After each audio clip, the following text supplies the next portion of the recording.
జై హింద్, జై భారత్, జై తెలంగాణ. ఫ్రెండ్స్, నేను మీ Girish Daramuni. Welcome to our channel Chitragupt. Meta ఏమైంది బేటా అని చెప్పి డిస్కషన్ నడుస్తుంది మొత్తం దేశంలో. హానెస్ట్గా చెప్పాలనంటే ఫ్రెండ్స్, అత్యుత్సాహం ప్రదర్శించింది మెటా. ప్రభుత్వం గడ్డపార దించనీకి ప్రయత్నం కూడా చేస్తుంది. మోదీ సర్కార్ కన్నెర్ర చేసింది. నిషికాంత్ దూబే గారి నేతృత్వంలో ఒక ప్యానెల్ని పెట్టి ఐటీ మినిస్టర్ నేతృత్వంలో కంప్లీట్గా మెటాని సమన్ చేసింది కేంద్ర సర్కార్. సమన్ చేసిన తర్వాత మెటాక్ అల్టిమేటం కూడా ఇచ్చింది. ఏంటనంటే జుకర్బర్గ్ అనేటోడు 3 రోజులల్లా అపాలజీ కూడా చెప్పాలా. ఎందుకు అపాలజీ చెప్పాలనంటే ప్రధానమంత్రి వీడియోనే వాడు డిలీట్ చేస్తాడా, రెస్ట్రిక్ట్ చేస్తాడా, అంత పెద్ద తోప అని చెప్పి చెప్పిండ్రు. మార్క్ జుకర్బర్గ్ 3 రోజుల తర్వాత ఈ అల్టిమేటంకి తల వంచిండు, అపాలజీ చెప్పిండు. ఇందులో 2 కోణాలు ఉంటాయి. అపాలజీ చెప్పంగానే మనం సంకలు గుద్దుకొని వెళ్ళిపోదామా, లేక అపాలజీ చెప్పిన తర్వాత ఈ అడుగులు ఏ రకంగా ఉంటాయో కూడా మనం చూద్దామా. ఇది కొత్తగా కాదు. ఇన్ఫ్యాక్ట్ ఇవాళ మెటా క్లియర్ కట్గా యాక్సెప్ట్ చేసింది. ఇది ఎన్డీటీవీలో కూడా వచ్చిన కథనం ఫ్రెండ్స్, ఆధారాలతోనే మీ చిత్రగుప్త్ కాబట్టి. Meta apology admission on money paid to Boost certain type of content. Clear కట్గా ఒక మాట ఏమని మాట్లాడుతుంది ఈరోజు మెటా అని అంటే, ఎస్, డబ్బులు తీసుకున్నాం, కంటెంట్ని బూస్ట్ చేసినాం అని చెప్పి చెప్తున్నారు. ఇన్ఫ్యాక్ట్ డబ్బులు తీసుకొని కంటెంట్ని బూస్ట్ చేయడం కంటే ఎక్కువ they have also promoted child sexual abuse material, deep fake content, operational errors ఉన్న కంటెంట్ని వీళ్ళు ప్రమోట్ చేసిండ్రు.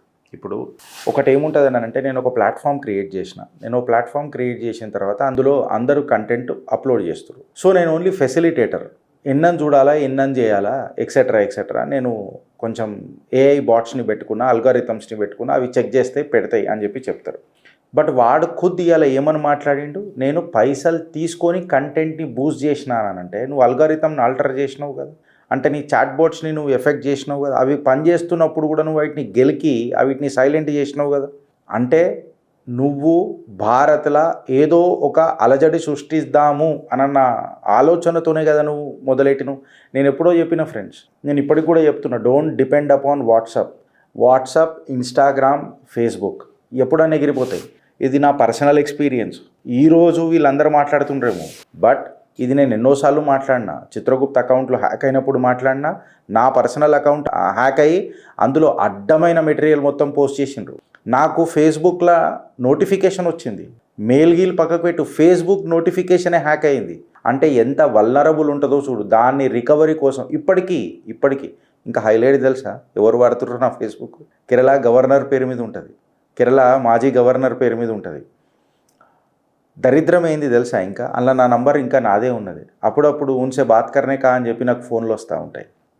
జస్ట్ నువ్వు ఇమాజిన్ చేయి, ఇంతగానం ఘోరంగా జరుగుతుంటే ఫేస్బుక్ దాన్ని రిట్రీవ్ చేయలేక వేరేళ్ళకి అప్పచెప్పేసింది అకౌంట్లనంటే, సిగ్గు శరం ఫేస్బుక్ ఏమైనా ఉందా, మెటాక్ ఉందా? ఒకసారి మీరు అర్థం చేసుకోండి.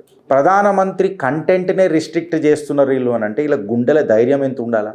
పోరగాళ్ళ మజాక ప్రధానమంత్రిది ఆపాలనంటే, అందులో నా దేశ ప్రధానిది.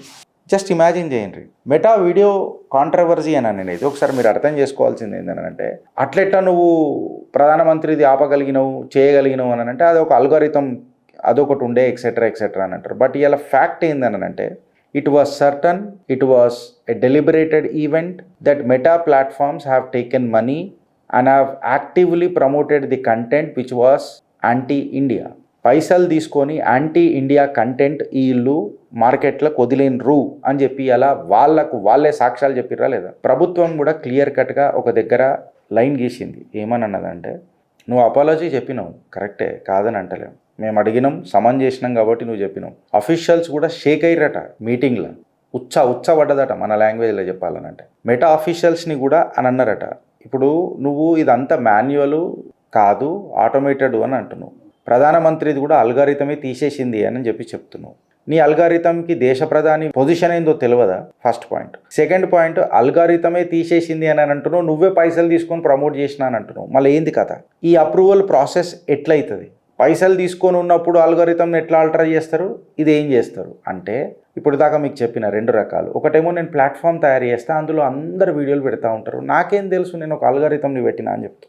రెండోది ఏముంటుంది అని అంటే, ఇప్పుడు ప్రభుత్వం ఏం చేసిందని అంటే ఫ్రెండ్స్, ఇక్కడ సరే నువ్వు ఫెసిలిటేటర్ కదా, నీ ఇంటర్మీడియేటరీ పొజిషన్ అనేది మేము గడపరదించుతాం అంటే నీ మీద కూడా కేసు బుక్ చేస్తాం. అప్పుడు నువ్వు కూడా బాధ్యుడివే కదా.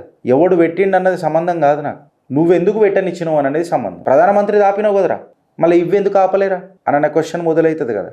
అంటే నిజంగా చెప్పాలనంటే ఒక వజ్రాయుధమే ప్రహార్, వీళ్ళ మీదకి ఒక వజ్రాయుధమే కేంద్ర సర్కార్ ప్రమోట్ చేసింది.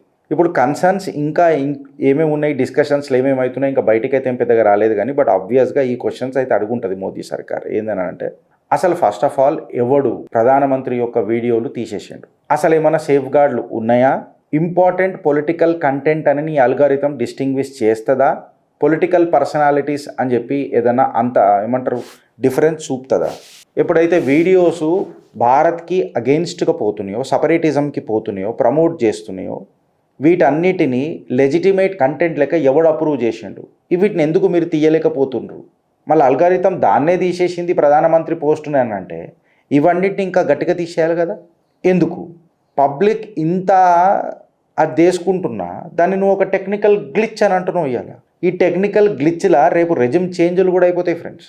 సో సొల్యూషన్ ఇలా మెటాని సమన్ చేసుడు కాదు. సొల్యూషన్ ఏందని అంటే మెటా లాంటి ప్లాట్ఫామ్ మనకు కావాలా, భారత్ దయ ఉండాలా, అల్గారిథంలు భారత్కి పనిచేయాలా, భారత్ యొక్క శ్రేయస్సు కోసం పనిచేయాలా, భారత్ యొక్క అభివృద్ధి కోసం పనిచేయాలా. ఇన్ఫర్మేషన్ అండ్ టెక్నాలజీ మినిస్టర్ ఎవరైతే ఉన్నారో మెటా రిప్రజెంటేటివ్ని సమన్ చేసిండు. నిజంగా చెప్పాలంటే వాళ్ళు వెన్నుల వణుకు పుట్టింది నా కొడుకులకు, ఒక్కొక్కడికి. లీగల్ ప్రాసెస్ ఇప్పుడు మొత్తం స్టార్ట్ అయింది ఫ్రెండ్స్. అకౌంటబిలిటీ అడిగినరు, ప్రస్తుతానికైతే కేవలం అపాలజీ వచ్చింది. ఇంటర్మీడియటరీ పొజిషనే తీసేసినరు అని చెప్తే ఇక నువ్వు అర్థం చేసుకో. మీరు ఒకసారి ఫేస్బుక్ కానీ వాట్సాప్ కానీ ఆర్ ఇన్స్టాగ్రామ్ కానీ ఇది మీరు చూస్తే సోషల్ మీడియాలో ఎక్స్పెషలీ లెఫ్టిస్ట్ మెంటాలిటీలకు ఆర్ లెఫ్టిస్ట్ ఐడియాలజీలకు అండ్ సిఐఏ ఇన్ఫ్లుయెన్స్కి ఈ 3 ప్లాట్ఫామ్లు వత్తాసు వలికినట్టు పనిచేస్తారా బాబు, నాకు అర్థం కాదు. And this is not just limited to Meta, in fact it is also limited to Sutton. నిజంగా చెప్పాలనంటే గూగుల్ అండ్ యూట్యూబ్ కూడా కొంచెం దీన్ని ప్రమోట్ చేస్తుంది, బట్ ఇంత కాదు. వీళ్ళైతే ఇక మరీ విచ్చలవిడితనం. ఎలాన్ మాస్క్ ట్విట్టర్ని అక్వైరీ చేసిండు, దాని తర్వాత మీరు చూడండి ఈ లెఫ్టిస్ట్ ఐడియాలజీ ఎక్కువ నడవదు, ట్విట్టర్లో ఎక్కువ నడవది. కాకపోతే ఈ ఫేస్బుక్లా, ఇన్స్టాలా, వాట్సాప్లా ఎట్లా నడుస్తుంది అని అంటే అట్లా నడుస్తుంది. యాక్చువల్గా వీళ్ళకు ఫండింగ్ ఏడికైనా వచ్చింది. ఇప్పుడు ఒక పోస్ట్ని బూస్ట్ చేయాలని అంటే ఎవడోడు పైసలు కడతాడు కదా, ఆ పైసలు అయితే పోయి ఫేస్బుక్ కౌంటర్లు ఓపెన్ చేసుకోలే కదా మెటావి, రోడ్ల మీద పబ్లిక్ బూత్ల లెక్క వెనకటికి రూపాయి కాయిన్ వేస్తే ఒకటి ఉంటుండే చూడు, గట్లేం లేవు కదా. ఏదున్నాడు ఆన్లైన్ పేమెంటే కట్టాలి కదా. సో నేను ఇలా ప్రభుత్వాన్ని అడుగుతున్నా, ఎవడాడు, ఆ సంస్థలు ఏవి, ఆ ఆర్గనైజేషన్స్ ఏవి, ఆ వ్యక్తులు ఎవరు, ఇది తెలవాలా. మోదీ సర్కార్ని కూడా అడుగుతున్నా. ఇవన్నిటికంటే ఎక్కువ మనకంటూ ఒక మెటా ప్లాట్ఫామ్ ఖచ్చితంగా ఉండాలా. ఇవాళ గడ్డపార గట్టిగా దించింది. ఇన్ఫ్యాక్ట్ చెప్పాలనంటే జుకర్బర్గ్ యొక్క అపాలజీసే కాకుండా ప్యానెల్ యొక్క సేఫ్ హార్బర్ థ్రెట్ ఉంది చూడు, దాన్ని కూడా రివోక్ చేసే ఛాన్స్ ఉన్నది. ఇది ఆషామాషి కాదు. అందుకనే నేనేమంటా అంటే ఇవన్నీ పంచాయతీలు ఎందుకు, మనదంటూ ఒక ప్లాట్ఫామ్ మనకు ఉంటే చాలు. చైనా వాడు చేసిండు వెనకటి, ఇవన్నాడు ముందే ఆలోచించి ఈ నా కొడుకులు వచ్చి గెలుకుతారు అని జర మనం డిలే చేసినాం. ఆలోచిస్తారా లేదా అనుభవిస్తారా. భారత్ మాతాకి జై.